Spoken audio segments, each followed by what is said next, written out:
Good evening, dear students.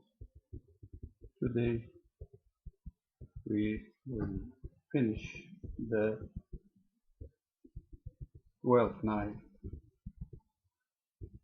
play, and I request you all please to read it again and again, because I will examine you. You have examination or test next week, inshallah. You have to read all the play which I have been given to you. Okay, we'll start now.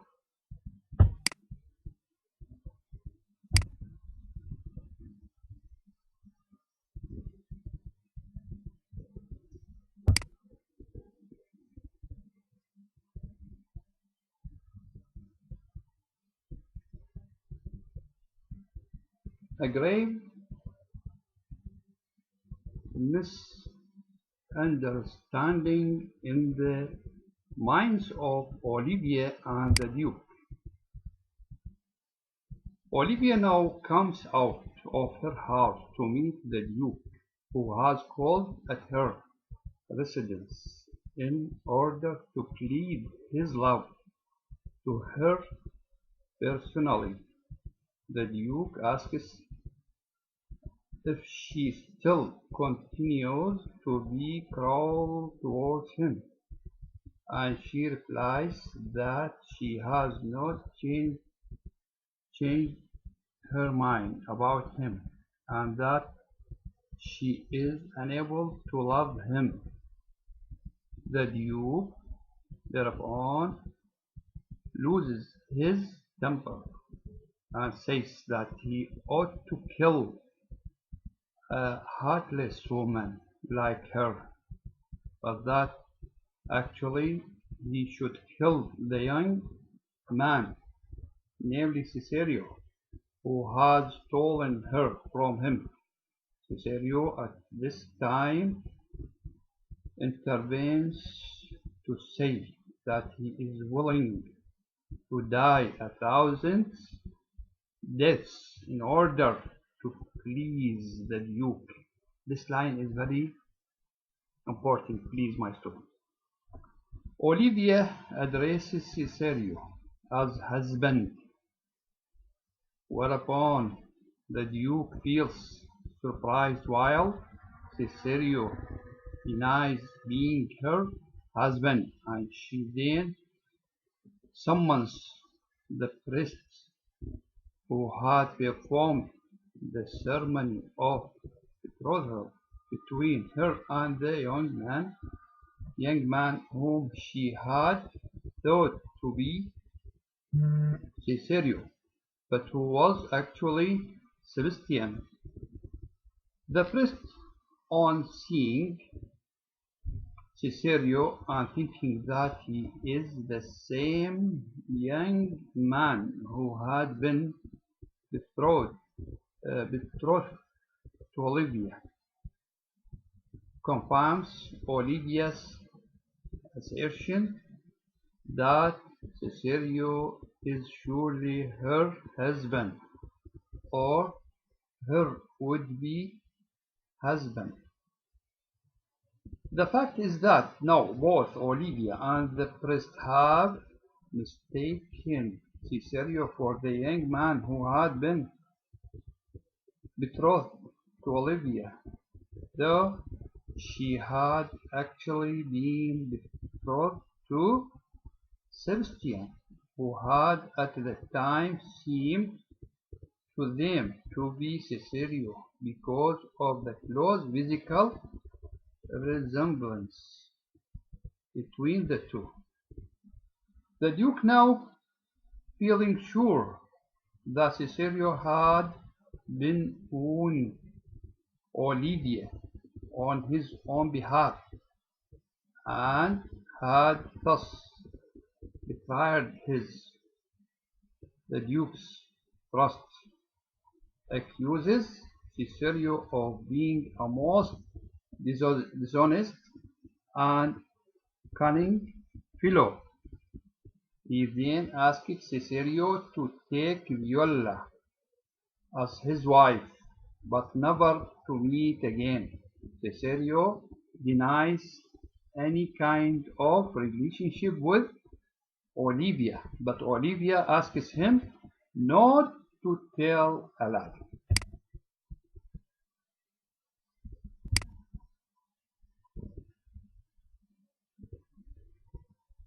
Another title or another scene, Sebastian's arrival and the resolution of all the complications.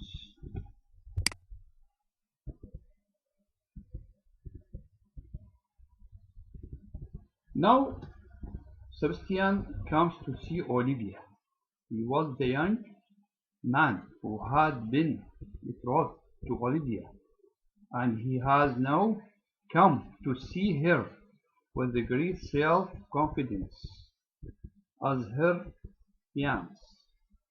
But he finds Olivia looking at him with a strange expression in her eyes. He thinks that she is annoyed with him because he had wounded her kinsman, Sir Toby. But then the Duke expresses his Cesario standing by his side. The Duke finds that these two young men have identical faces, voices, and even style of dressing. Then Sebastian suddenly sees Antonio standing there and asks him where he has been all this time. Antonio asks him if he is really Sebastian, and Sebastian replies why Antonio is feeling doubtful in this matter. Then Sebastian happens to Cesario, and he feels amazed to see another young man looking exactly like himself. At this, he recalls his twin sister, who had, in his opinion, been drowned in the sea, and he therefore asks Cesario who he is and where he has come from.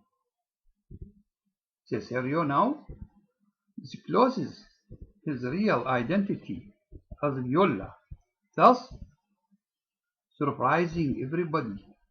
Sebastian is filled with great joy to find that his sister too had survived the shipwreck and is still alive. Olivia also now realizes that she had got betrothed to Sebastian, thinking him to be Cesario. But she accepts the situation without any demur because there is no difference between Cesario and Sebastian. The Duke now offers to marry Viola, who had given him many assurances of her love for him in an indirect manner, when she had been posing as a man. It is then decided that the two marriages would be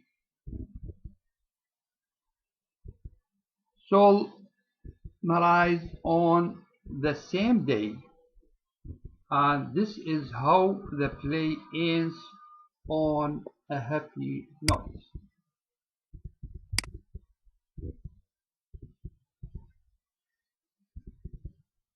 We have some uh, subplot scenes because you have to concentrate on this also. Some comic situations you will see here in this scene.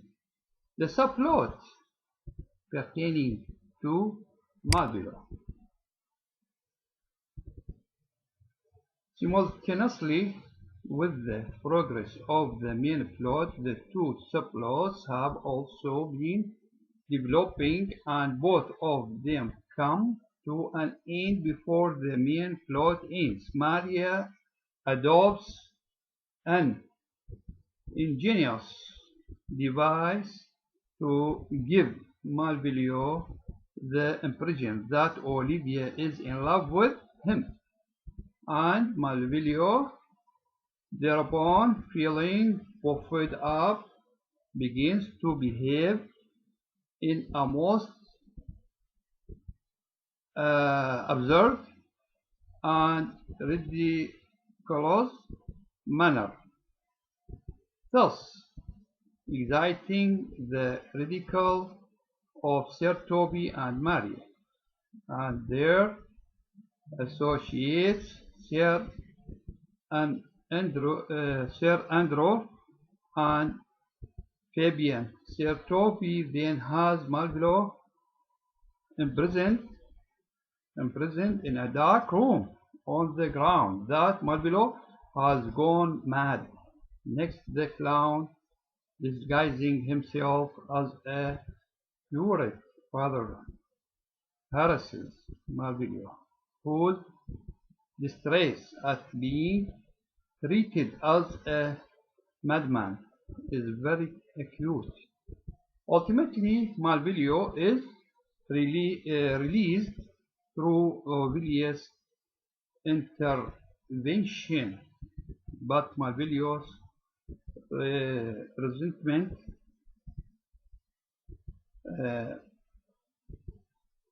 against Sir Toby and the others doesn't end or diminish.